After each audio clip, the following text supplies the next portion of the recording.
আল্লাহ তাআলা বলেন, আমি কিয়ামতের দিন ন্যায় বিচারের আদালত প্রতিষ্ঠিত করব।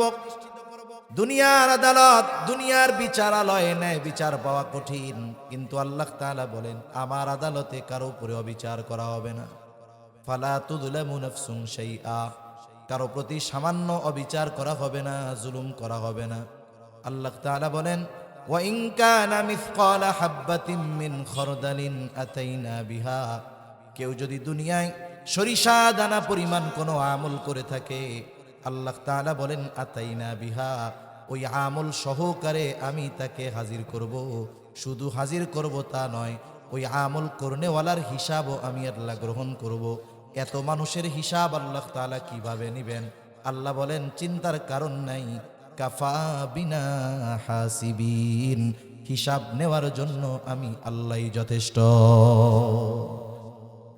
আমি আপনি যদি আমার আপনার সন্তান একেবারে বাচ্চা শিশু, ওই সময় যদি তার দেমাগে দিলে এই বিশ্বাস ঢুকায় দিতে পারি যে আব্বু তুমি যেখানেই যাও না কেন, যেই অপরাধ করো না কেন, আমি না দেখলেও আল্লাহ কিন্তু দেখে। হয়তো তুমি আমাকে ফাঁকি দিতে পারবা, ওই অপরাধের শাস্তি হয়তো আমি তোমারে দিতে পারবো না, কিন্তু আল্লাহ দেখেন, দুনিয়ায় না দিলেও ওই অপরাধের শাস্তি কিন্তু আল্লাহ দুনিয়ায় তোমারে দিবে, আখেরাতে তোমাকে দিবে।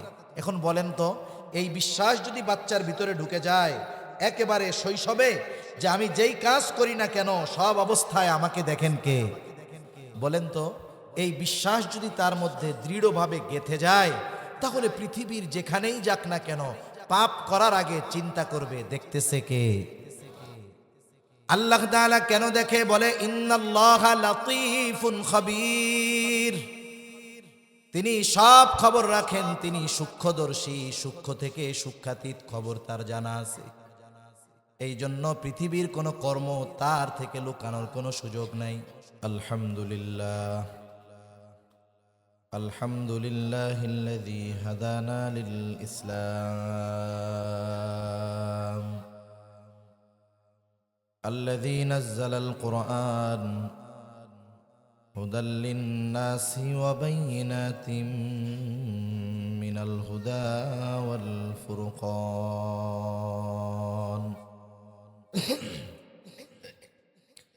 وخلق الإنسان وكرمه وعلمه من البيان ما لم يعلم، فسبحان الذي لا يحصى امتنانه باللسان ولا بالقلم، ونشهد أن لا إله إلا الله وحده لا شريك له، ونشهد أن سيدنا وسندنا وحبيبنا وطبيبنا وأولانا ومولانا محمد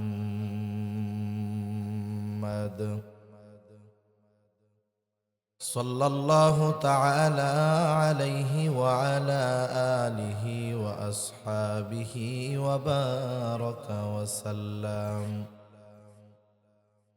وبارك وسلم تسليما كثيرا كثيرا. أما بعد فأعوذ بالله من الشيطان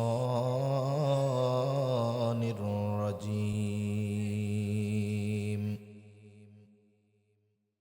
بسم الله الرحمن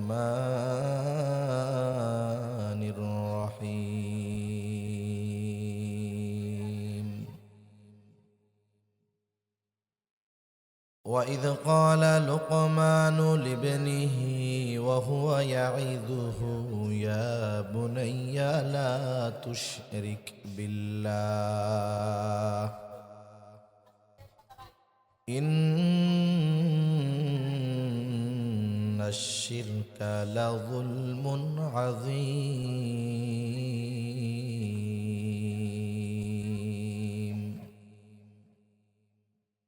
وقال رسول الله صلى الله عليه وسلم كلكم راعين وكلكم مسؤولون عن رعيته أو كما قال النبي صلى الله عليه وسلم صدق الله العلي العظيم وصدق رسوله النبي الكريم ونحن على ذلك من الشاهدين والشاكرين والحمد لله رب العالمين سبحانك لا علم لنا إلا ما علمتنا إنك أنت العليم الحكيم اللهم صل على محمد وعلى آل محمد كما صليت على إبراهيم وعلى آل إبراهيم إنك حميد مجيد اللهم بارك على محمد وعلى آل محمد كما باركت على إبراهيم وعلى آل إبراهيم إنك حميد مجيد আল্লাহর মহব্বতে আমরা জবান খুলে একটু জিকির করি লা ইলাহা ইল্লাল্লাহ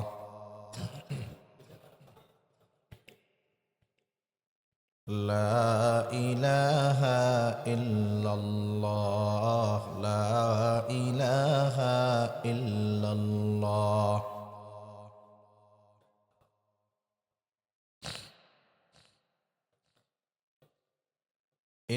ইল্লাল্লাহ লা ইলাহা ইল্লাল্লাহ লা ইলাহা ইল্লাল্লাহ লা ইলাহা ইল্লাল্লাহ মুহাম্মাদুর রাসূলুল্লাহ সাল্লাল্লাহু আলাইহি ওয়াসাল্লাম। এই জায়গার কথাটা একটু বন্ধ করাইতে হবে।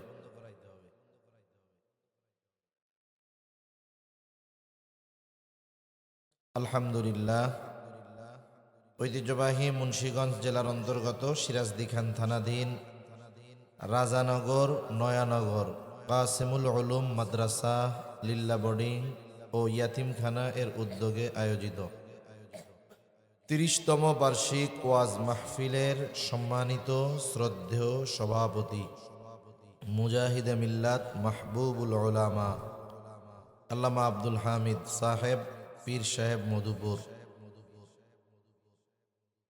আমন্ত্রিত উলামায়ে কেরাম, সামনে উপস্থিত মুরব্বিয়ানে কেরাম, সমবয়সী যুবক বন্ধু, স্নেহের ছোট ভাই, মাইকের আওয়াজ যত দূরে যায় নিজ নিজ স্থানে অবস্থানরতা সম্মানিতা শ্রদ্ধা মা ও বোন, আল্লাহ রাব্বুল আলামিনের দরবারে অগণিত শুকর যে মহান মালিক আমাদের হায়াতে বরকত দিয়ে সুস্থ রেখে তার মহান হুকুম মাগরিবের পর থেকে নিয়ে এই পর্যন্ত বিজ্ঞ উলামায়ে কেরামের জবান থেকে খুবই গুরুত্বপূর্ণ কথা আপনারা শ্রবণ করতেছিলেন। সেই ধারাবাহিকতায় কিছু কথা আপনাদের খেদমতে পেশ করবার লক্ষ্যে পবিত্র কোরআনুল কারীমের প্রসিদ্ধ একটি সূরা লুকমান থেকে একটি আয়াত ও রাসূল আকরাম সাল্লাল্লাহু আলাইহি ওয়াসাল্লামের অগণিত হাদিস থেকে একটা হাদিসের অংশ পাঠ করেছি। আল্লাহ তাআলার কাছে তৌফিক চাই, আল্লাহ তাআলা কিছু কথা বলার তৌফিক দান করেন, যে কথাগুলো আমাদের সবার দুনিয়া এবং আখিরাতের জন্য কল্যাণকর হয়। সকলে বলি আমিন। আল্লাহ সুবহানাহু ওয়া তাআলা আমাদেরকে এ দুনিয়াতে অনেক নেয়ামত দিয়েছেন। আল্লাহ প্রদত্ত নেয়ামতের সংখ্যা কত? সারা পৃথিবীর মানুষ চেষ্টা করেও আল্লাহ প্রদত্ত নেয়ামতের হিসাব গণনা করতে পারবে না। আমি আপনি যদি আমার আপনার নেয়ামতগুলো হিসাব করি, যেগুলো আল্লাহ তাআলা আমাকে আপনাকে দিয়েছেন, এগুলো গুণে আমি আপনি শেষ করতে পারবো না। প্রতিটা মুহূর্তে মুহূর্তে আমরা আল্লাহ তাআলার নেয়ামত গ্রহণ করতেছি। আল্লাহ সুবহানাহু ওয়া তাআলা এ দুনিয়াতে যত নেয়ামত দিয়েছেন, এর মধ্যে অন্যতম গুরুত্বপূর্ণ দামি এক নেয়ামত, যারা বিবাহ করেছে সাথে সাথে আল্লাহ তাআলা যাদেরকে সন্তান দান করছে। সন্তান আল্লাহ তাআলার পক্ষ থেকে নেয়ামত, সাথে সাথে আমানত। আল্লাহ সুবহানাহু ওয়া তাআলা কোরআনুল কারীমের মধ্যে দুইটা জিনিসকে দুনিয়ার অলংকার হিসাবে অভিহিত করেছেন। অলংকারের দ্বারা কি হয়? বলে অলংকার যারা পরিধান করে, অলংকার পরিধান করার কারণে তার সৌন্দর্য আরো বেড়ে যায়, ঠিক না? তাহলে দুইটা জিনিসকে দুনিয়ার সৌন্দর্যের প্রতীক হিসাবে আল্লাহ তাআলা অভিহিত করেছেন, অর্থাৎ অলংকার বলেছেন। আল্লাহ তাআলা বলেন, আল মালু ওয়াল বানুনা জিনাতুল হায়াতিদ দুনিয়া। আল্লাহ রাব্বুল আলামিন বলেন, আল মালু ওয়াল বানুন, সম্পদ আর সন্তান, জিনাতুল হায়াতিদ দুনিয়া, সন্তান এবং সম্পদ হলো দুনিয়ার অলংকার। বক্সের আওয়াজটা আর একটু ছাড়েন। সন্তান এবং সম্পদ এটা দুনিয়ার অলংকার। আল্লাহ তাআলা কোরআনুল কারীমের এক জায়গায় বললেন সন্তান সম্পদ দুনিয়ার অলংকার। আবার কোরআনুল কারীমের আর এক জায়গায় এই দুইটার ব্যাপারে আল্লাহ তাআলা বলেন, ইন্নামা আমওয়ালুকুম ওয়া আওলাদুকুম ফিতনাহ। আল্লাহ তাআলা বলেন মাল, সন্তান এটা হলো পরীক্ষা। যেই জিনিসটাকে আল্লাহ তাআলা অলংকার হিসাবে অভিহিত করেছেন, ওই জিনিস দুইটাকে আবার আল্লাহ তাআলা বলতেছেন পরীক্ষা। কেন? কারণ এই দুনিয়াতে যেই দম্পতির সন্তান নাই, যেই স্বামী স্ত্রীর সন্তান নাই, নিঃসন্তান, তাদের জিজ্ঞাসা করবেন, তাদের কাছে মনে হবে এই দুনিয়াটাই বৃথা।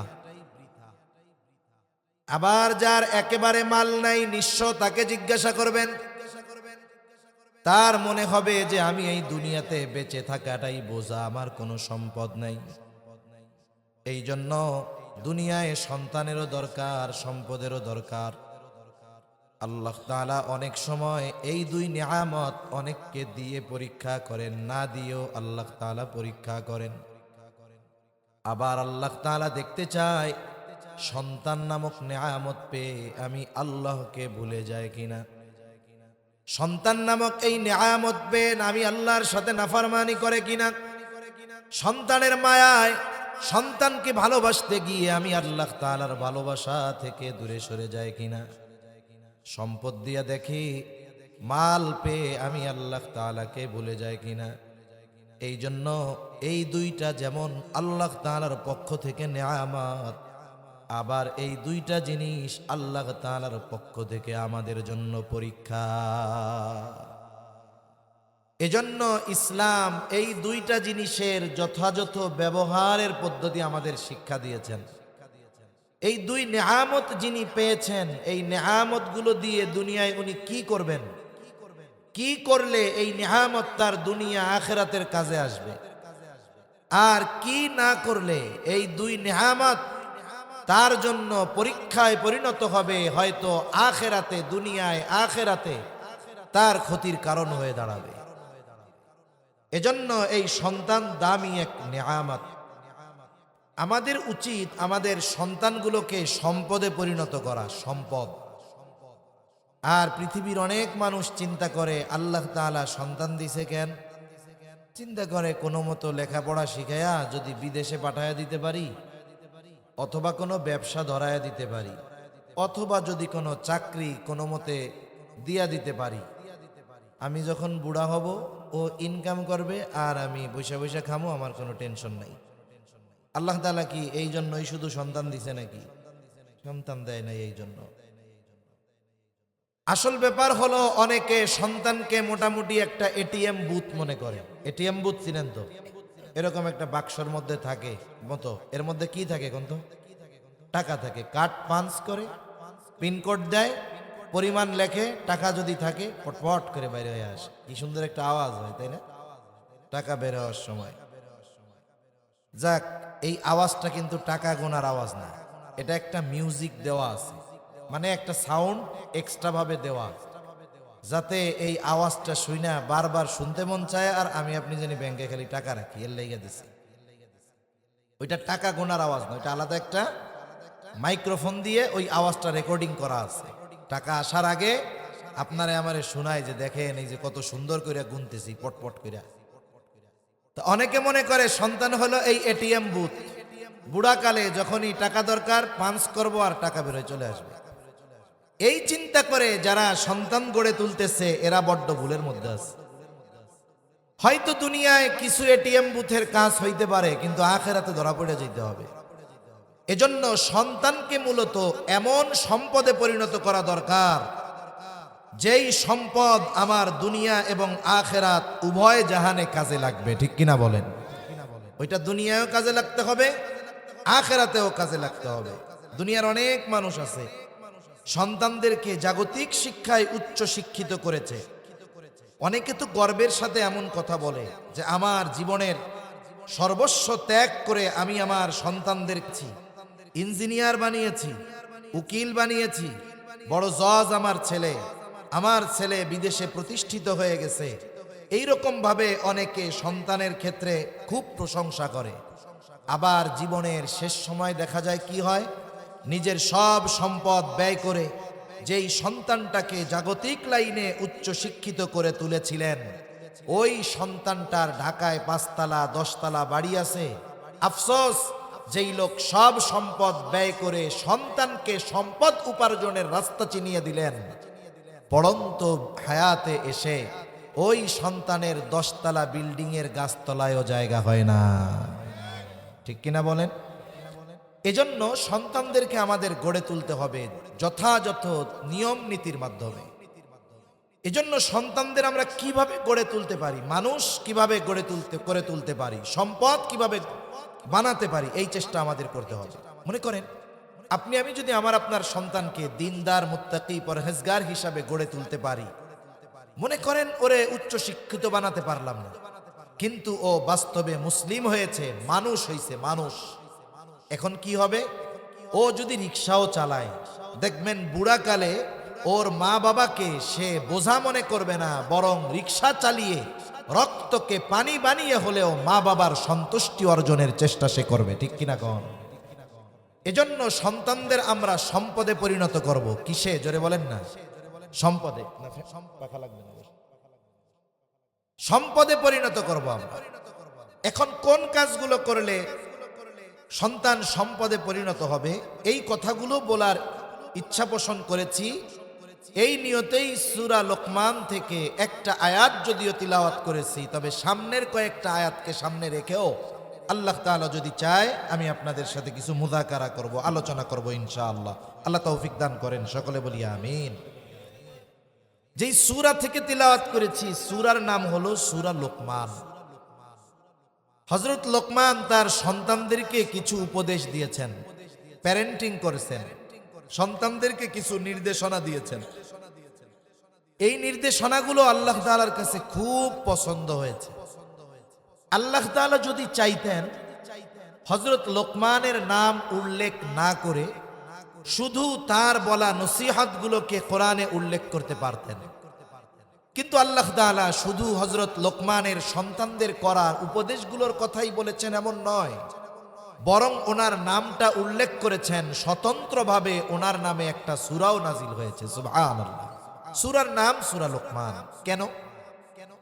কারণ হলো অনেক সময় ব্যক্তির পরিচয়ের কারণে মানুষের আগ্রহ বাড়ে। কথার কথা, মাগরিবের পরে স্বাভাবিকভাবে ছোট হুজুররাই আলোচনা করে, আমাদের দেশের নিজাম এটা। কিন্তু যদি আজকে মাগরিবের পরে এখানে হাফিজুর রহমান সিদ্দিক কুয়াকাটার হুজুর আসতেন, এইরকম 5 মাঠে জায়গা দেওয়ার সুযোগ হইতো না, ঠিক না? শুধু হুজুরের নামটা থাকলেই হইতো, মানুষ আকর্ষণে ছুটে আসতো ওনাকে দেখার জন্য, ওনার কথা শোনার জন্য। তাহলে আপনারা যারা আসছেন, আপনারা একনিষ্ঠভাবে কোরআন সুন্নাহর মহব্বতে আসছেন। এরপরে যারা ওনার নামে আসতো, শুধু কোরআন সুন্নাহর মহব্বত নয়, সাথে সাথে ব্যক্তির প্রতি একটা ভালোবাসাও সেখানে কাজ করতো, ঠিক কিনা বলেন? এখন আল্লাহ তাআলা হযরত লোকমানের পরিচয় নসিহতগুলো বর্ণনা করার আগে হযরত লোকমানের কিছু পরিচয় আল্লাহ তাআলা তুলে ধরতেছেন। কে ছিল হযরত লোকমান? হযরত লোকমানের পরিচয় আল্লাহ তাআলা আগে তুলে ধরতেছেন। লোকমান কেমন বান্দা ছিল? কেন আমি লোকমানের নসিহতগুলো কোরআনুল কারীমে উম্মতে মুহাম্মাদির জন্য ওহী হিসাবে নাজিল করলাম কেন? হযরত লোকমানের পরিচয় আল্লাহ তাআলা দেন।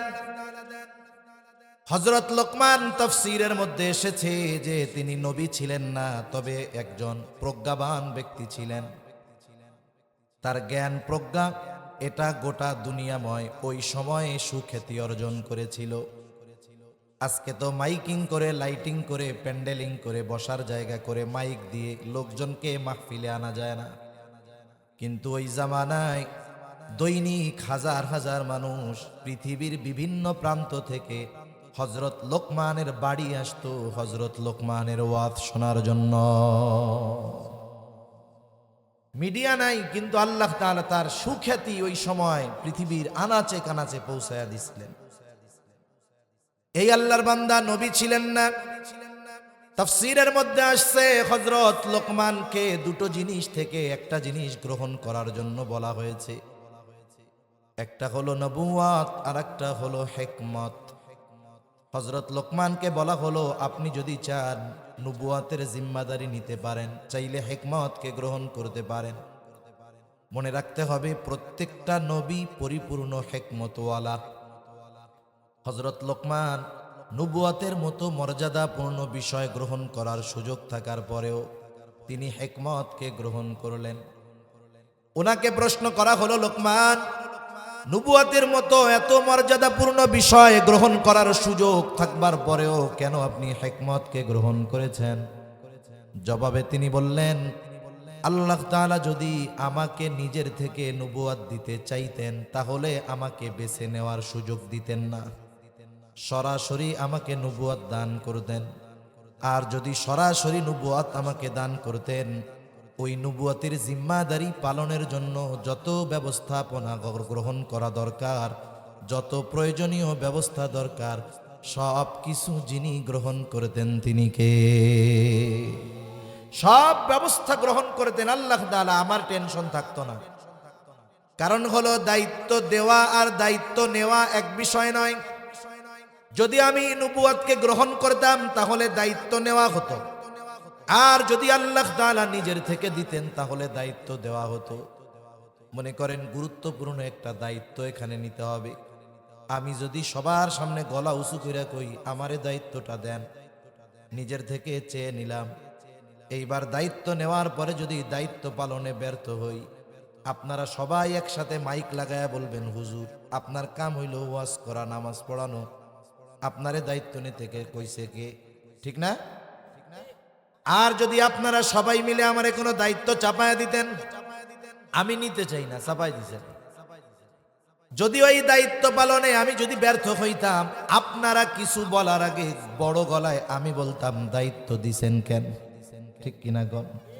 তার মানে দায়িত্ব যদি নিতাম, ওই দায়িত্ব পালনে যদি ব্যর্থ হই, ত্রুটি বিচ্যুতি হয়, কিয়ামতের দিন আল্লাহ তাআলার সামনে দাঁড়ানো লাগবে, জবাব দেওয়া লাগবে। আর যদি স্বয়ং আল্লাহ তাআলা নিজে আমাকে দায়িত্ব দিতেন, তাহলে ওই দায়িত্ব পালনে যত ব্যবস্থাপনা দরকার সবকিছু আল্লাহ তাআলাই নিতেন। যুগে যুগে এটাই ইতিহাস যে যাকেই আল্লাহ নবুয়াতি দিয়েছেন তার সব পরিচালনার ব্যবস্থাও করছেন কে? আল্লাহ তাআলা করছেন। হযরত লোকমান বলেন, এই জন্য নবুয়াতির দায়িত্ব নেই নাই, হিকমতকে গ্রহণ করেছি। হযরত লোকমান যখন গোটা বিশ্বব্যাপী প্রসিদ্ধি লাভ করেছেন, ওয়াজ করতেছেন বাড়ির সামনে, প্রতিদিন হাজার হাজার মানুষ আসে। একজন হযরত লোকমানের সামনে ওয়াজের সময় ওয়াজ শুরু করার আগে দাঁড়ায়া বলতেছে, আপনি কি সেই, আপনার কাছে আমার কিছু জানার আছে। ওয়াজ শুরু করার আগে একজন দাঁড়িয়ে বলে, আপনার কাছে আমার কিছু জানার আছে, আমি আপনার কাছে কিছু জানতে চাই। হযরত লোকমান বললেন, বলো কি জানতে চাও। এইবার ওই লোকটা বলে, আপনি কি সেই লোকমান নাকি যেই লোকমান এক সময় জঙ্গলে জঙ্গলে ছাগল চড়াইতো? হাজারো শ্রোতার সামনে জিজ্ঞাসা করতেছে তার অতীত। হযরত লোকমান কোনো দ্বিধা দ্বন্দ্বের মধ্যে পড়েন নাই, সাথে সাথে জবাব দিয়েছেন, হ্যাঁ আমি হইলাম সেই লোকমান যে একটা সময় ছাগলের রাখালগিরি করত। হযরত লোকমান এমনিতেই জীবনের শুরুতে তার কথা কর্ম সবকিছুর মধ্যে প্রজ্ঞা পাওয়া যাইত। লোকমান হাকিম বলা হয় ওনারে। উনি এক মালিকের ছাগল দেখাশোনা করতেন। একদিন মালিক আসছে, মালিক আইসা কয়, লোকমান একটা ছাগল জবাই দাও।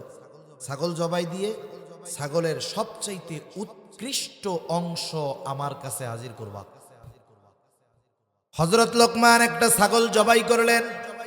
ছাগল জবাই করবার পর জিহ্বা আর হৃৎপিণ্ড এই দুইটা অংশ মালিকের সামনে নিয়ে আসছে। বলে, মালিক এই দুটো অংশ হলো সবচাইতে উৎকৃষ্ট অংশ। এবার মালিক আবার বলে, যাও আর একটা ছাগল জবাই করবা, সবচাইতে নিকৃষ্ট অংশ আমার সামনে আনবা। এইবার ছাগল একটা জবাই করে আবার জিহ্বা আর হৃৎপিণ্ড এই দুইটা অংশ নিয়ে হাজির। আনতে বলছে সর্বোৎকৃষ্ট অংশ, এনেছে এই দুইটা। আনতে বলছে সবচাইতে নিকৃষ্ট অংশ, আনছে এই দুইটা। মালিক বলে, ও লোকমান তুমি কি আমার সাথে মজা করো? উৎকৃষ্ট অংশ আনতে বললাম, এই দুইটা আনছো। নিকৃষ্ট অংশ আনতে বললাম, এই দুইটাই আনছো। এইবার মালিকের কথার জবাবে হযরত লোকমান বলে, মালিক যার এই দুইটা ভালো হয়ে যায় সে সবচাইতে উৎকৃষ্ট হয়ে যায়, আর যার এই দুইটা খারাপ হয়ে যায় সে সবচাইতে নিকৃষ্ট হয়ে যায়। অন্তর আর জবান যার ভালো, ও দেখতে কালো হলেও ভালো। অন্তর আর জবান যার খারাপ, ও দেখতে যত সুন্দর হোক আসলে ওইটা খারাপ। ঠিক কিনা বলেন? এই যে কথা কাজের মধ্যে হিকমত পাওয়া যাইত, প্রজ্ঞা নিহিত ছিল তার কথার মধ্যে। এখন ওই ব্যক্তি দাঁড়িয়ে জিজ্ঞাসা করে, সেই লোকমান? বলে, হ্যাঁ আমি সেই লোকমান। এত সম্মান মর্যাদার অধিকারী তুমি কেমনে হলে? হযরত লোকমান কয়েকটা বিষয়ের কথা বলেছে। এর মধ্যে একটা হইল, আমি সব সময় সত্য কথা বলেছি, অহেতুক কথাবার্তা বলি নাই, অহেতুক মজলিসে সময় কাটাই নাই। এই ধরনের কয়েকটা বিষয় উল্লেখ করে হযরত লোকমান বলেন, শুধুমাত্র এই সমস্ত কারণেই হয়তো আল্লাহ তাআলা আমাকে এমন মর্যাদা প্রদান করেছে। মর্যাদা কত যে হযরত লোকমানের প্রশংসা আল্লাহ তাআলা কোরআনে করছে। সুবহানাল্লাহ বলেন। আমাদের সমাজে কিছু মানুষ আছে, দেখা যাবে 10 বছর আগে কিছুই ছিল না, পায়ে দেওয়ার জুতাও ছিল না, 10 বছর পরে অনেক টাকার মালিক। আছে না এরকম অনেক মানুষ? আছে। এখন মনে করেন যখন টাকা পয়সার মালিক হয়ে যায়, অনেক মানুষ অতীতকে ভুলে যায়। এখন বন্ধু বান্ধব সব মিলিয়নার বিলিয়নার পাশে বসা, গ্রাম থেকে একজন গিয়া ওই লোকরে বলতেছে, হায় রে 20 বছর আগে তোমারে আমি কত ভাত খাওয়াইছি, তোমার পরিবার ভাত খাইতে পারতো না। এই যে তার অতীতের অভাবের কথা যখন কোটিপতি বন্ধুদের সামনে বলে, ওর মেজাজটা গরম হয়ে যায়, দাঁত কিটমিট করে, এই মিয়া আমার 14 গোষ্ঠী আগের থেকেই ধনী ছিল, যান কোত্থেকে আসতেন আপনি এইখানে। এই ব্যক্তি তার অতীতকে অস্বীকার করে। মনে রাখতে হবে, অতীতের কষ্ট এগুলো যারা অস্বীকার করে আসলে এরা নাশকরগুজার। ঠিক কিনা বলেন? আবার কত মানুষ আছে, আপনি যখন তার অতীতের কষ্টের কথা স্মরণ করায় দিবেন, মানুষের সামনে হোক, যে আপনার 10 বছর আগে আপনি খাইতে পারতেন না, তখন সে আল্লাহর কৃতজ্ঞতা প্রকাশ করে বলবে, আলহামদুলিল্লাহ এক সময় আমি খাইতে পারতাম না, আলহামদুলিল্লাহ আল্লাহ আমার উসিলায় এখন হাজার হাজার পরিবারে খাওয়ায়, আলহামদুলিল্লাহ। এই লোক তার অতীতকে অস্বীকার করে না, অতীতের কথা কেউ স্মরণ করিয়ে দিলে অহংকার করে না। এই ধরনের মানুষ আসলেও শুকরগুজার মানুষ, ঠিক কিনা বলেন? এজন্য আল্লাহ তাআলার কাছে শুকরগুজার বান্দা খুব প্রিয়। হযরত লোকমান যতগুলো গুণ তার মধ্যে ছিল, অন্যতম একটি গুণ ছিল তিনি শুকরগুজার বান্দা ছিলেন। বিশ্বব্যাপী খ্যাতি অর্জন করার পরেও ছাগল চড়ানোর ইতিহাস তিনি ভুলে যান নাই। এই জন্য আল্লাহ তাআলা স্পেশাল ভাবে হযরত লোকমানের এই গুণের প্রশংসা করে বলেন, ওয়ালাকাদ আতাইনা লুকমানাল হিকমাতা আনিশকুর লিল্লাহ। আল্লাহ তাআলা বলেন, আমি হযরত লোকমানকে হিকমত প্রদান করেছি, আনিশকুর লিল্লাহ, যেন সে কৃতজ্ঞ বান্দা হয়, আল্লাহ তাআলার কৃতজ্ঞতা প্রকাশ করে। বুজুর্গানে দিন বলেন, বিষয়টা হলো এইরকম যে আমি হযরত লোকমানকে হিকমত প্রদান করেছি, শুধু তাই না, এত হিকমত এত জ্ঞানের অধিকারী হয়েও সে অহংকারী হয় নাই, বরং সে আমি আল্লাহর শুকরগুজার বান্দাদের মধ্যে অন্যতম। মানুষ কিছু কিছু বিষয় নিয়ে গর্ব করে, অহংকার করে, ফখর করে। এর মধ্যে একটা হলো তার জ্ঞান নিয়ে। অনেক সময় মানুষ ইলমের কারণে অহংকার করে, অনেক সময় মানুষ অনেক উচ্চ শিক্ষায় শিক্ষিত হলে অহংকার করে। জ্ঞানের অহংকার, ইলমের অহংকার, এটা খুব জঘন্য অহংকার।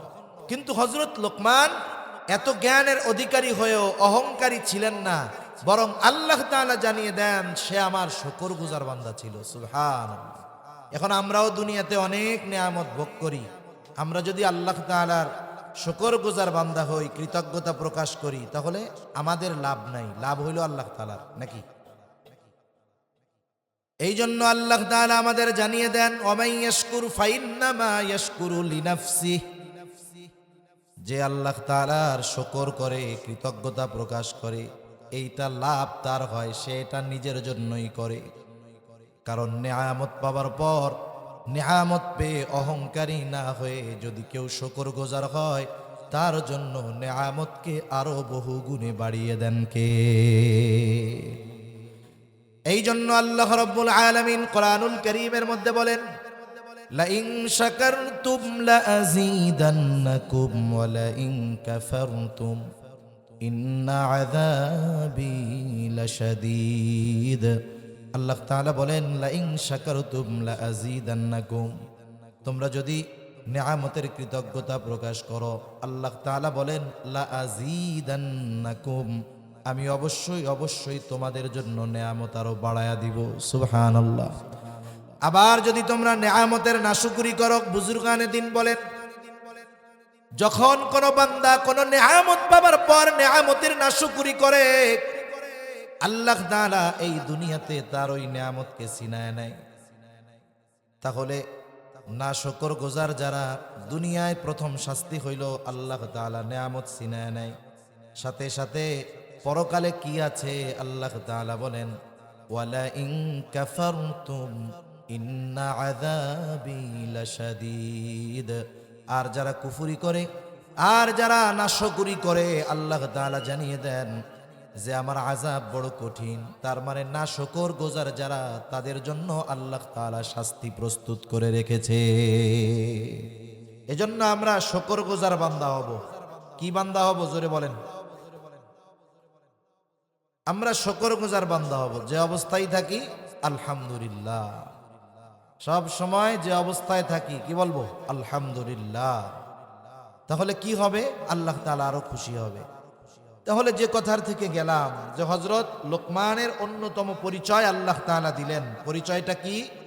মূল পরিচয় হলো আল্লাহ তাআলা জানিয়ে দিলেন যে এ লোকমান সাধারণ কোনো বান্দা নয়, সে আমার শুকরগুজার একজন বান্দা। আর সাথে সাথে এটা জানায় দিয়েছেন যে তোমরা যদি কৃতজ্ঞতা প্রকাশ করো, লাভ তোমাদের। আর যদি কৃতজ্ঞতা প্রকাশ না করো, কুফরি করো, নাশুকরি করো, আমি আল্লাহর কোনো ক্ষতি নাই। আমি তোমার কৃতজ্ঞতার মুখাপেক্ষী নয়। এমনটা নয় যে আমরা যদি আলহামদুলিল্লাহ না বলি, আল্লাহ তাআলার কৃতজ্ঞতা প্রকাশ না করি, তার প্রশংসা না করি, আল্লাহ তাআলার ক্ষমতা কমে যাবে, এমনটা নয়। বরং আল্লাহ রাব্বুল আলামিন হলেন অমুখাপেক্ষী এক মহান সত্তা, ঠিক কিনা বলেন? সেজন্য আল্লাহ পরিচয় করে দিলেন যে লোকমান রে চিনা রাখো, সে আমার শকরগুজার বান্দা। এই শকরগুজার বান্দা লোকমান তার সন্তানদেরকে নসিহত করতেছেন, উপদেশ দিচ্ছেন। কত সুন্দরভাবে তিনি সন্তানদের উপদেশ দিয়েছেন। উপদেশ দেওয়ারও কিছু পদ্ধতি এবং সময় আছে। আমরাও আমাদের সন্তানদের, ছোটদের, ছোট ভাইদের উপদেশ দেই, নসিহত করি কি করি না? যাদের সন্তান আছে তারা করেন না? ছোট ভাই আছে, নসিহত করি না? আমরা করি। কিন্তু আমাদের অভিভাবক যারা, এদের নসিহতের ভাষা নসিহতের মতো না। নসিহাহ যেটা, সেটা ভিন্ন জিনিস।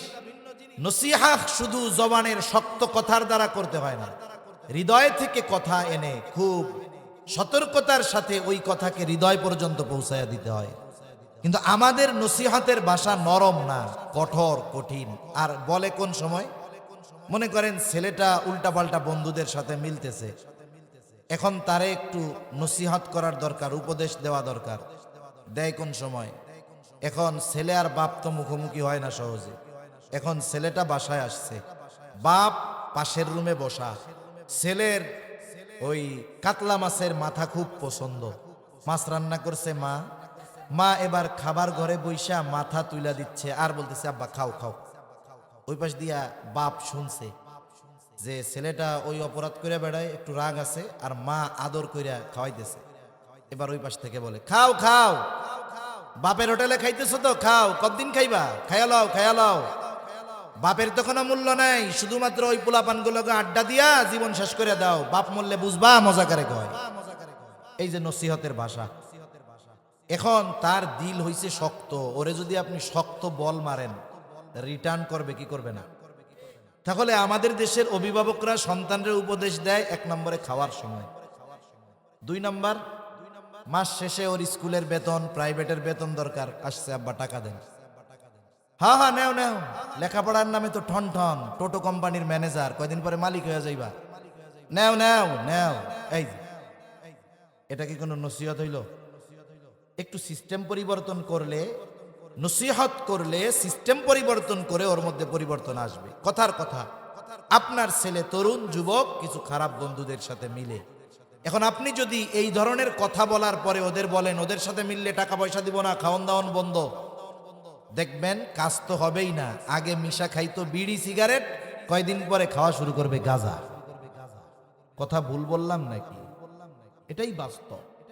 এখন নসিহতের ভাষা কি? হযরত লোকমান কোন ভাষায় করতেছে? আল্লাহ তাআলা বলেন وَإِذْ قَالَ لُقْمَانُ لِابْنِهِ وَهُوَ يَعِظُهُ يَا بُنَيَّ لَا تُشْرِكْ بِاللَّهِ। হযরত লোকমান তার সন্তানকে সবচাইতে বড় উপদেশ দিচ্ছে আল্লাহ তাআলার সাথে শিরিক না করার ব্যাপারে, আল্লাহ তাআলার একত্ববাদের ব্যাপারে সন্তানকে উপদেশ দিচ্ছে, নসিহত করতেছে। মুফাসসিরিনে কেরাম বলেন এখানে দুটো বিষয় হতে পারে। এক নাম্বার, যদি হযরত লোকমানের সন্তানেরা বেঈমান হয়ে থাকে তাহলে উপদেশ দিচ্ছে ঈমান আনার জন্য, আর যদি ঈমানদার হয়ে থাকে তাহলে উপদেশ দিচ্ছে শিরিক থেকে বেঁচে থাকার জন্য, তাওহীদের শিক্ষা তাদের দেওয়া হচ্ছে। মূল কথা, সন্তানকে হযরত লোকমান ঈমানের ব্যাপারে নসিহত করতেছে। হযরত লোকমান নসিহতের ভাষাটা কত সুন্দর। আল্লাহ তাআলা বলেন وَإِذْ قَالَ لُقْمَانُ لِابْنِهِ وَهُوَ يَعِظُهُ يَا بُنَيَّ لَا تُشْرِكْ بِاللَّهِ। আল্লাহ তাআলা বলেন হযরত লোকমান সে তার সন্তানকে ওয়াজ করতেছে, ওয়াজ আদেশ দিচ্ছে এমনটা আল্লাহ বলেন নাই, ওয়াজ করতেছে। ওয়াজের ভাষা হয় নরম, ওয়াজের শব্দগুলো শুধু জবান থেকে নয়, ওয়াজের শব্দগুলো হৃদয় থেকে আসে। হযরত লোকমান সন্তানকে ওয়াজ করতেছে। আমি আপনি যদি আমার আপনার সন্তানকে ওয়াজ করতে চাই, কেমনে করব? সন্তানকে মা খানা খাইতে দিছে, আপনি পাশের টেবিলে বইসা আপনি নিজে গিয়া মাথাটা উঠায়া দেন। ও চিন্তা করবে কিরে সূর্য কোন দিক দিয়া উঠলো, আমার লগে কথাই কয় না, এখন আমারে মাথায় তুইলে, মাথা পাতে তুইলা দিতেছে, কাহিনী মনে হয় অন্যরকম কিছু হবে। এইবার খাওয়া দাবার করতেছে সে, এবার আপনি তাকে একটু মিষ্টি ভাষায় বলেন, বাবা খাওয়ার পরে কি তোমার একটু সময় হবে, তোমার সাথে আমার একটু কথা বলার দরকার ছিল। ও বলবে কিরে অবস্থা তো উল্টা পাল্টা, ওই ছেলে কি বলবে যে না আব্বা, বন্ধুরা মোটরসাইকেল নিয়ে আমার লাইগা ওয়েট করতেছে, খাওয়া দাওয়ার পরে টাইম নাই? বন্ধুরা বৈশা থাকলেও বাবার এই আচরণে সে বলবে অবশ্যই সময় আছে। এইবার আপনি ড্রয়িং রুমে বসেন, আপনার বেডরুমে তারে নিয়ে বসেন, আপনার ওয়াইফকে অথবা তার মাকে আপনি বলেন যে আমারে 2 বাপ বেটারে 2 কাপ চা দাও। এইবার দুইজনে 2 কাপ চা খান। এবার তার সাথে আপনি ফ্রি হন কেমনে? তার অতীতের মনে না থাকা বা অজানা কথাগুলো তাকে আপনি স্মরণ করায় দেন। আপনি তাকে একটু হৃদয় থেকে বলেন, বাবা তুমি তো আমার সেই সন্তান, তুমি যখন এই পৃথিবীতে আসো নাই তখন তোমাকে আমরা আল্লাহ তাআলার কাছে বারবার কামনা করেছি। আল্লাহ তাআলা তোমাকে যখন মাতৃগর্ভে দিলেন, আমরা দিনক্ষণ গণনা শুরু করলাম কখন তোমার এই মিষ্টি চেহারাটা দেখব। এইবার তুমি দুনিয়ায় আসলা, আমাদের আনন্দ কত তোমাকে বোঝাতে পারবো না। পৃথিবীর সবচাইতে আনন্দিত ব্যক্তি ওই দিন আমি ছিলাম আর তোমার মা ছিল।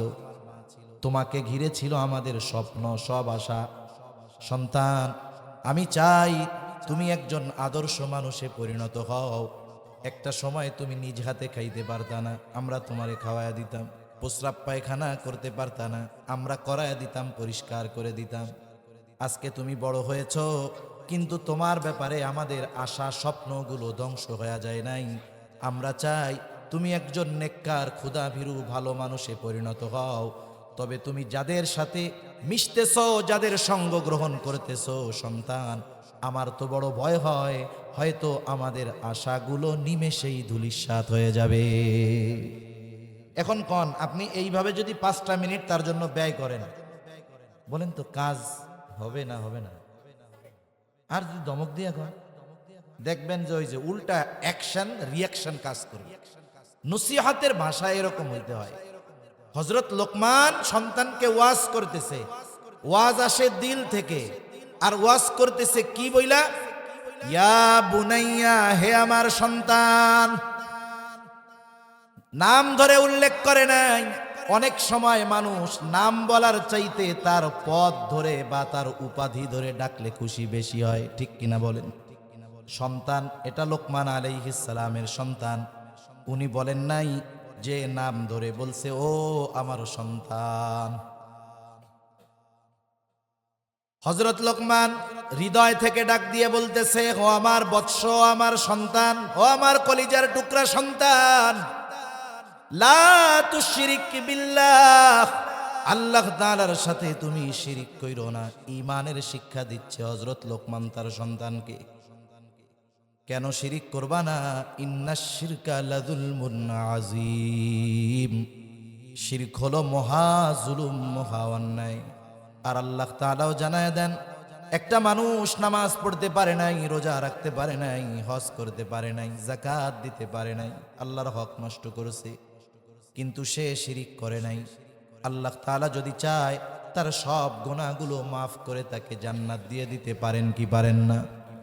কিন্তু যদি কেউ শিরিক করে, তাওবা না করে, আল্লাহ তাআলা বলেন, ইন্নাল্লাহা লা ইয়াগফিরু আন ইউশরাকা বিহি ওয়া ইয়াগফিরু মা দুনা যালিকা লিমান ইয়াশা।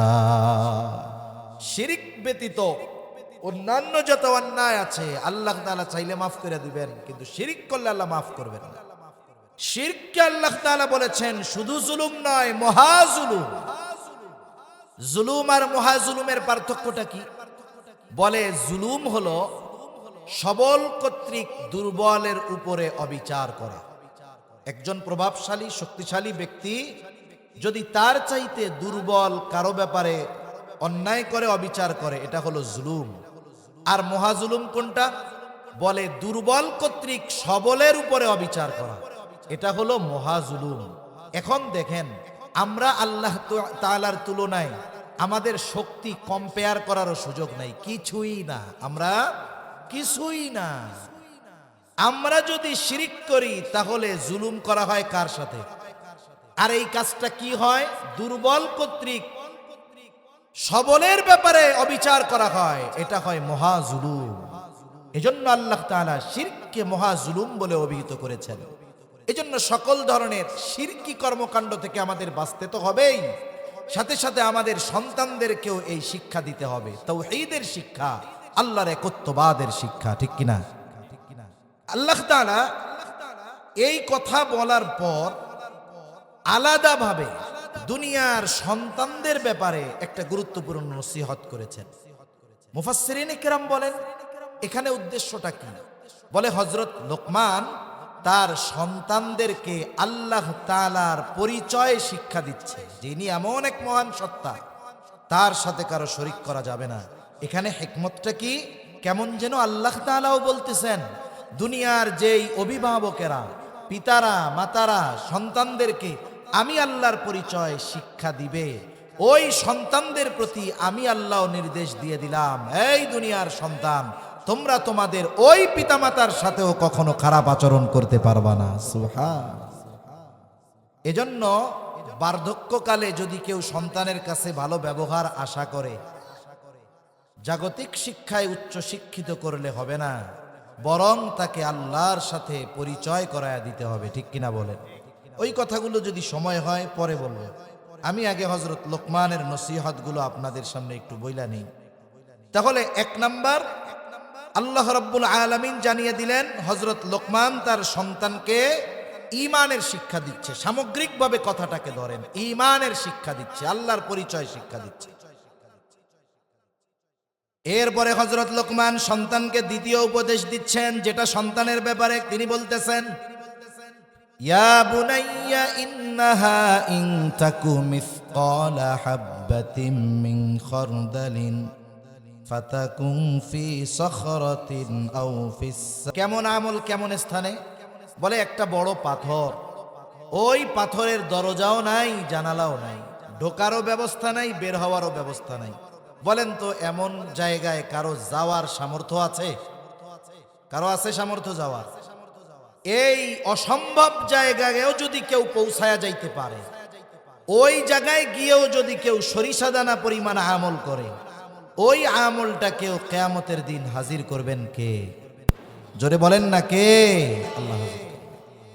আল্লাহ তাআলা বলেন, وَنَضَعُ الْمَوَازِينَ الْقِسْطَ لِيَوْمِ الْقِيَامَةِ فَلَا تُظْلَمُ نَفْسٌ شَيْئًا وَإِنْ كَانَ مِثْقَالَ حَبَّةٍ مِّنْ خَرْدَلٍ أَتَيْنَا بِهَا وَكَفَى بِنَا حَاسِبِينَ। আল্লাহ তাআলা বলেন, আমি কিয়ামতের দিন ন্যায় বিচারের আদালত প্রতিষ্ঠিত করব। দুনিয়ার আদালত, দুনিয়ার বিচারালয়ে ন্যায় বিচার পাওয়া কঠিন, কিন্তু আল্লাহ তাআলা বলেন আমার আদালতে কারো উপরে অবিচার করা হবে না। ফালা তুযলামু নাফসুন শাইআ, কারো প্রতি সামান্য অবিচার করা হবে না, জুলুম করা হবে না। আল্লাহ তাআলা বলেন, ওয়া ইন কানা মিসকালা হাববাতিন মিন খারদালিন আতাইনা বিহা, কেউ যদি দুনিয়ায় সরিষা দানা পরিমাণ কোনো আমল করে থাকে, আল্লাহ তাআলা বলেন আতাইনা বিহা, ওই আমল সহকারে আমি তাকে হাজির করব। শুধু হাজির করব তা নয়, ওই আমল করনেওয়ালার হিসাবও আমি আল্লাহ গ্রহণ করব। এত মানুষের হিসাব আল্লাহ তাআলা কিভাবে নেবেন?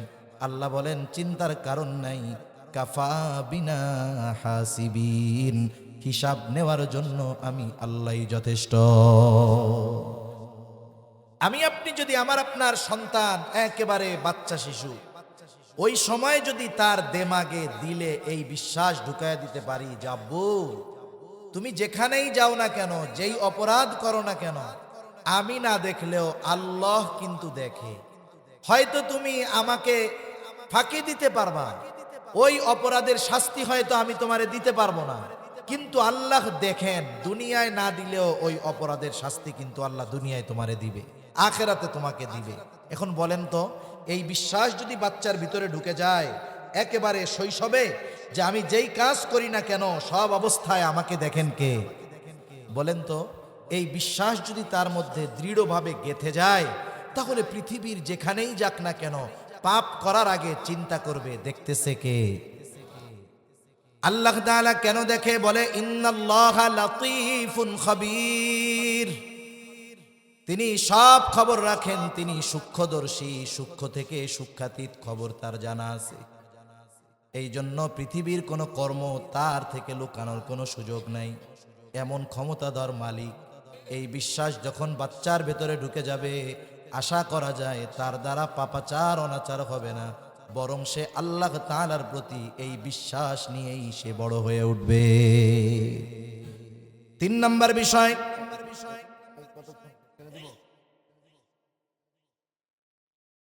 না অন্যদিকে নামাজ শুরু হবে, এর আগে আপনাদের শেষ হয়ে যাবে, তাই তো? ঠিক আছে। এরপরে আল্লাহ রাব্বুল আলামিন জানান, ঈমানের পরে ঈমান আকীদা ঠিক, এরপরে সবচাইতে বড় ইবাদত কোনটা? জোরে কোন, জানেন না? জোরে বলেন না, কি? নামাজ। ঈমান আকীদার শিক্ষা দেওয়ার পরে সন্তানকে এবার ইবাদতের শিক্ষা দিচ্ছেন হযরত লোকমান। হযরত লোকমান সন্তানকে বলে, ইয়া বুনাইয়া আকিমিস সালাতা ওয়া'মুর বিল মা'রুফি ওয়ানহা আনিল মুনকার ওয়াসবির আলা মা আসাবাক ইন্না যালিকা মিন আজমিল উমুর। হযরত লোকমান এবার সন্তানকে বলতেছে, হে আমার বৎস, ইয়া বুনাইয়া আকিমিস সালাহ, হে আমার বৎস, তুমি নামাজ কায়েম করো। নামাজ এটা হলো ব্যক্তিগত যত ইবাদত আছে সবচাইতে বড় ইবাদত হলো নামাজ। আর সমষ্টিগত সামাজিক যত ইবাদত আছে এর মধ্যে সবচাইতে বড় ইবাদত হলো মানুষকে ভালো কাজের আদেশ দেওয়া, অসৎ কাজের নিষেধ করা। এই জন্য এই উম্মতের শ্রেষ্ঠত্ব তাহাজ্জুদ, নামাজ, দান সদকার কারণে না।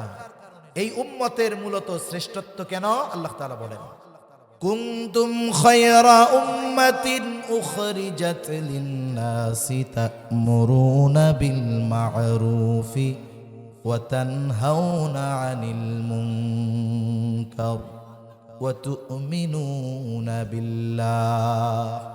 আল্লাহ তাআলা বলেন, কুনতুম খায়রা উম্মাতিন উখরিজাত লিন-নাস, তোমরা সর্বোত্তম উম্মত, তোমাদেরকে মানুষের কল্যাণের জন্য বাহির করা হয়েছে। এখন কিসের মধ্যে মানুষের কল্যাণ? বলে তা'মুরুনা বিল মা'রুফ ওয়া তানহাউনা আনিল মুনকার, তোমরা ভালো কাজের আদেশ করবা আর অসৎ কাজের নিষেধ করবা। ওয়া তু'মিনুনা বিল্লাহ, আর আল্লাহ তাআলার উপরে ঈমান রাখবা। তাহলে বোঝা গেল এই উম্মতের শ্রেষ্ঠত্ব হলো ভালো কাজের আদেশ আর অসৎ কাজের নিষেধের মধ্যে। তাহলে একটা হলো আমার ইবাদত, এটা নামাজের মাধ্যমে, আর সমষ্টিগত সামাজিক যেই কর্ম এর মধ্যে সবচাইতে বড় কর্ম ভালো কাজের আদেশ, অসৎ কাজের নিষেধ। হযরত লোকমান স্পেসিফিক ভাবে আলাদাভাবে সন্তানকে বলতেছে, সমাজে যদি কেউ ভালো কাজের আদেশ করে, অসৎ কাজের নিষেধ করে, বাধা আছে না নাই? অভাব নাই বাধার। ইমাম সাহেব তার মেম্বারে বসেও অনেক সময় ভালো কথা বলতে পারেন না। মদ জুয়ার বিরুদ্ধে বললেও তার উপরে জুলুম আসে, অত্যাচার আছে। সুদ ঘুষের বিরুদ্ধে বললে অনেক সময় মসজিদের কমিটিরা খেপে ওঠে। পর্দার ব্যাপারে বললে মহিলারা কয় হুজুরের খাওয়ান বন্ধ। এরপরে হুজুর কি বলবে? হুজুর চিন্তা করে, কবরের নিচের ওয়াজ ছাড়া আমার আর কোনো কিছু নাই। জন্মের আগের ওয়াজ আর মরার পরের ওয়াজ, হায়াতের মধ্যবর্তী মূল অংশের ওয়াজ বাদ। আর সেইখানে যদি আমি আপনি প্রত্যক্ষভাবে ভালো কাজের আদেশ করতে চাই, অসৎ মন্দ কাজগুলোকে বন্ধ করে দিতে চাই, বাধা বিপত্তি, জুলুম, অত্যাচার আসবে কি আসবে না? আসবে, স্বাভাবিক বিষয়। আবার মানুষের অবস্থার আলোকে অন্যায় কাজের বাধা সে প্রদান করবে। যার হাত দিয়ে ঠেকানোর পাওয়ার নাই, তার হাত দিয়ে ঠেকানোর দরকার নাই, সে মুখ দিয়ে এটার প্রতিবাদ করলেই হবে। কিন্তু যার হাত দিয়ে অন্যায় ঠেকানোর ক্ষমতা আছে, সে যদি মুখ দিয়ে বইলা দায় সারতে চায়, কাজ হবে না।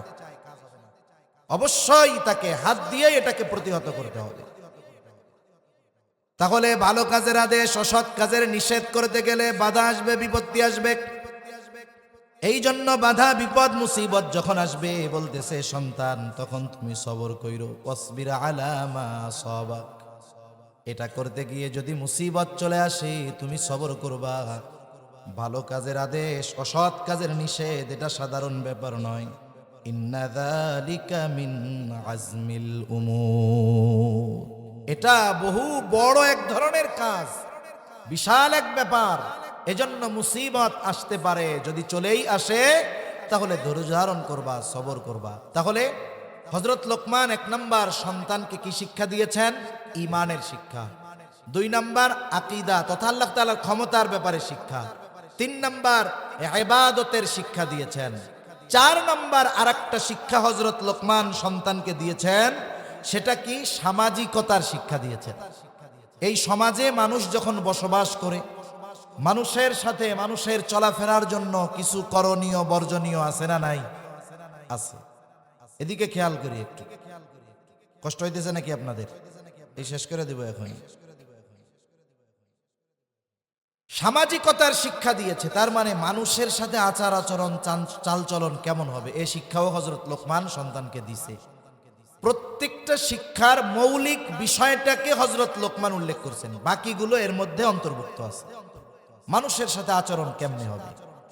হযরত লোকমান বলতেছেন, ওয়ালা তুসাইর খাদ্দাকা লিন্নাসি ওয়ালা তামশি ফিল আরদি মারহা ইন্নাল্লাহা লা ইউহিব্বু কুল্লা মুখতালিন ফখুর।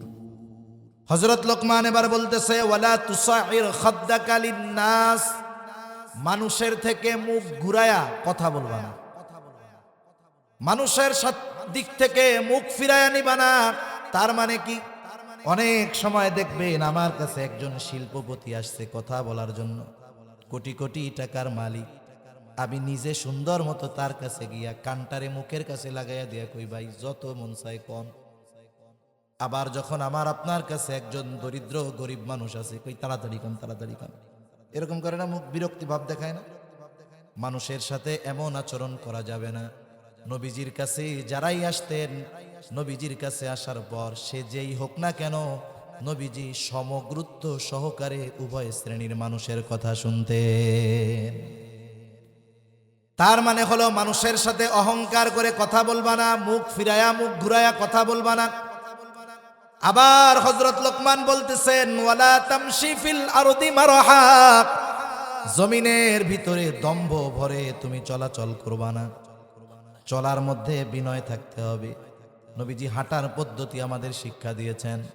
অনেক মানুষ আছে দেখবেন তার চলাচলের মধ্যেই অহংকার অহংকার একটা ভাব, সব জায়গায় দম্ভ ভরে দর্প ভরে চলতে হয় না। অনেক সময় হাঁটার মাধ্যমে অহংকারের বহিঃপ্রকাশ ঘটে। আর আল্লাহ তাআলা এই ধরনের অহংকার অন্তরে নিয়ে যারা চলাচল করে জমিনে, তাদের ব্যাপারে বলেন, ওয়ালা তামশি ফিল আরদি মারহা ইন্নাকা লান তাখরিকাল আরদা ওয়া লান তাবলুগাল জিবালা তুলা।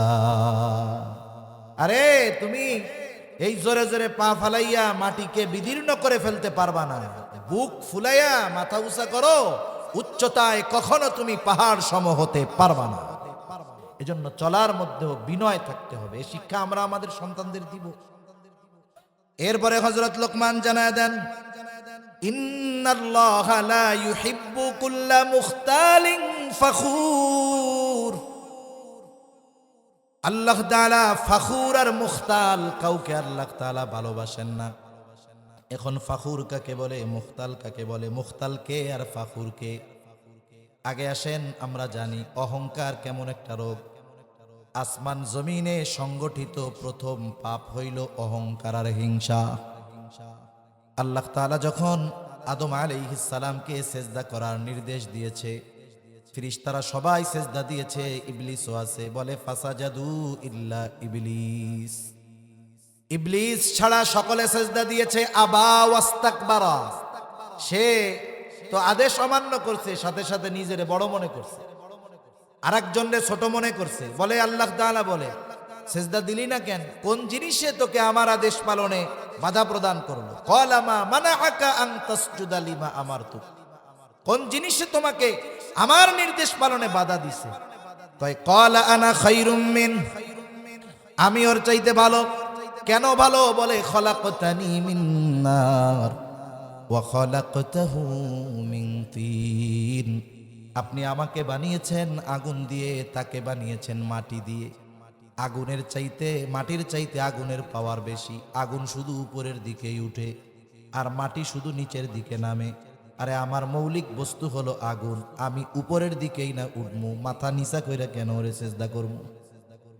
তাহলে আসেন, এখানে শয়তান অহংকার করেছে, হিংসা করেছে।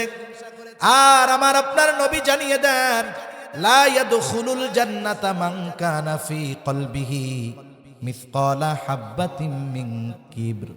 নবীজি বলেন, যার অন্তরের ভিতরে যাররা পরিমাণ অহংকার আছে, সে জান্নাতে প্রবেশ করতে পারবে না। অহংকার হলো আল্লাহ তাআলার চাদর। মানুষ অহংকার করার কিছুই নাই। আমার আপনার সৃষ্টির মূল কি, এটা যদি আমরা চিন্তা করি, তাহলে নিজেকে নিজে বড় বাবার সুযোগ নাই, ঘৃণা করতে হবে। ঠিক কিনা কোন? এখন বলতেছে আল্লাহ তাআলা মুখতাল আর ফাখুর একটারেও পছন্দ করে না। মুখতাল কে? মুখতাল হলো সে যে নিজে নিজেকে একা একা বড় মনে করে, অন্যর সাথে নিজেরে কম্পেয়ার করে না। মনে মনে ভাবে আমি বড় হুজুর, আমি বড় ওয়াইজ, আমি বড় আলেম, আমি বড় ধনী, আমি বড় ব্যবসায়ী। মানে একা একা নিজেকে যে বড় ভাবে, সে হলো মুখতাল। কথা বুঝতে পারছেন? ফাখুরকে বলে আর একজনকে তুচ্ছ করে নিজেরে বড় মনে করে। দূর বেড়া, ওইটা কি হুজুর, ওর চেয়ে আমি বড় হুজুর। ওইটা কি শিক্ষিত, ওর চেয়ে আমি বড় শিক্ষিত। ও কি জানে বেড়া, আমি দুনিয়ার সব জানি। আর একজনকে তুচ্ছ করা, নিজেকে বড় মনে করা, এটা হলো ফাখুর। যার ভিতরে এই দুইটার একটা আছে, তাকে আল্লাহ ভালোবাসেন না। এইবার হযরত লোকমান সন্তানকে শিক্ষা দিচ্ছে কেমনে হাঁটবা। বলে ওয়াকসিদ ফি মাশিকা ওয়াগদুদ মিন সাউতিক ইন্না আনকারাল আসওয়াতি লাসাউতুল হামির। হযরত লোকমান বলতেছে সন্তান হাঁটবা কেমনে? বলে ওয়াকসিদ ফি মাশিকা ওয়াগদুদ মিন সাউতিক, হাঁটার ক্ষেত্রে মধ্যম পন্থা অবলম্বন করতে হবে। অতি দ্রুত পা জোরে জোরে ফেলে হাঁটা যাবে না, আবার ওই যে অমুসলিমদের মতো ধীরে ধীরেও হাঁটা যাবে না। মধ্যম পন্থা অবলম্বন করতে হবে। হাঁটার সুন্নাতটা কি? বলে রাস্তার ডান দিক দিয়ে হাঁটতে হবে। বুজুর্গানে দিন বলেন, সমান রাস্তা যখন চলবে বলবে লা ইলাহা ইল্লাল্লাহ। উঁচুর দিকে যখন উঠবে বলবে আল্লাহু আকবার। নিচের দিকে যখন নামবে বলবে সুবহানাল্লাহ। আবার যখন হাঁটবে তখন নিচের দিকে তাকিয়ে হাঁটবে। আবার যখন রাস্তায় হাঁটার সময় যদি কোনো ময়লা টয়লা পায়, কষ্টদায়ক বস্তু থাকে, ফালায়া দিবে। কারণ ঈমানের যতগুলো স্তর আছে, এর মধ্যে সর্বনিম্ন স্তর হলো রাস্তা থেকে কষ্টদায়ক বস্তু সরায়া দেওয়া। হাঁটার ক্ষেত্রে মধ্যম পন্থা অবলম্বন করতে হবে। ওয়াগদুদ মিন সাউতিক, কোনো কারণবিহীন কণ্ঠস্বরকে নিচু করতে হবে। অনেকে আছে দেখবেন, কথা চলতেছে, কোনো কারণ নাই, একজনের সাথে একজন কথা বলতেছে, কারণ নাই। এই নিয়ে আমারে চিনো, আমি কেডা, আমি কোন দলের নেতা, এরকম বলা লোক তো নাই আপনাদের এলাকায়। এই ধরনের বিনা কারণে কণ্ঠস্বর যারা উচ্চ করলো পাওয়ার দেখানোর জন্য, ও তো মনে করে গলাবাজি করে আমি বড় নেতা হয়ে গেছি। আল্লাহ তাআলা ওর এই উচ্চ আওয়াজকে গাধার আওয়াজের সাথে তুলনা করেছে। আল্লাহ কি বলেন? ইন্না আনকারাল আসওয়াত লাসাউতুল হামির, সবচাইতে নিকৃষ্ট অপছন্দ আওয়াজ হইল গাধার আওয়াজ। ওর আওয়াজে কোনো রসকস নাই, কর্কশতা, ওইটা শুনলেই বিরক্ত লাগে। ওই যারা বিনা কারণে উঁচু আওয়াজে অহংকার প্রদর্শন করতে গিয়া, পাওয়ার দেখাতে গিয়ে উঁচু আওয়াজে কথা বলে, এদের ব্যাপারে বলা হচ্ছে যে শোনো, তোমরা তো গলা উঁচু করে মনে করো ভালো গলাবাজ, আসলে তুমি আর গাধার মধ্যে কোনো তফাৎ নাই। আমরা কইলে তো হুজুরে ধরবে, এজন্য আল্লাহ বইলা দিছে যে গলাবাজি যারা করে, বিনা কারণে উঁচু আওয়াজে কথা বলে, মানুষকে কষ্ট দেওয়ার জন্য বলে, এদের কণ্ঠস্বরকে গাধার আওয়াজের সাথে তুলনা করেছেন। সেজন্য হাঁটার ক্ষেত্রে মধ্যম পন্থা, বলার ক্ষেত্রে স্বাভাবিকভাবে কথা বলা।